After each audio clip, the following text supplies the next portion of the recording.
Hey everybody, it's Ryan. If you have a Maserati Granturismo MC, I guess you don't need an MC. This just happens to be a 2017, but I think they're all about the same. This is the wheel spacer that's gonna give you that flush look, and I'm gonna give you some detailed specs. So this is what it looks like installed. Pretty cool. So you have these holes right here are where your actual lug nuts are gonna go through the tire and rim assembly. They screw here, 1, 2, 3, 4, 5. And then you have your original bolts that would go here. So if this wasn't here, then this hole is where your lug nut would go in. And the space on it, the thickness, if you will, using a tape measure, these are in millimeters, but just for an example's sake, it is like about as close to 1 inch as possible. Just shy, as you can see there. But if you want to round up to like 0.5 millimeter, it's about 1 inch. And this is what it looks like as far as that flush look. Now the car obviously is jacked up a little bit. Normally does not have that gap right there. But you can see it's like right there to the edge. Still tucks, so still tucks as far as the suspension.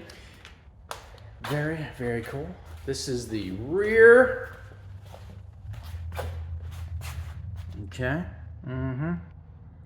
Need a little bit more of a tuck, so these are not as wide, but you still have it's kind of hard to see there, but yeah, you still have a little bit of a gap there, which is good because you definitely don't want it to rub. But these things are pretty cool, very easy to install. You just screw them on, clamp them on. The rim sits there. When you put it in position, put your lug nuts on, and you're good to go. And it actually makes it easy, or easier, I should say. Even though these are black and these are ceramic coated, which is nice because it definitely makes it easier to clean. But when you have this deep, these tires are pretty wide, and the rear are even wider. So you're looking at about 9.5, close to 10 inches wide. This just happens to be the front. But the spacers on there make it kind of nice because you can really get in there around the calipers when you're cleaning the rims when they're on the vehicle, because you have that extra width off the rotor and the caliper. Hopefully that helps answer any questions you might have. If you have questions, comment below. I know one question might be, what size tire are on these OEM rims? There you go, right there. But yeah, feel free to ask any questions about installation, ride, or anything else. We'll talk to you soon.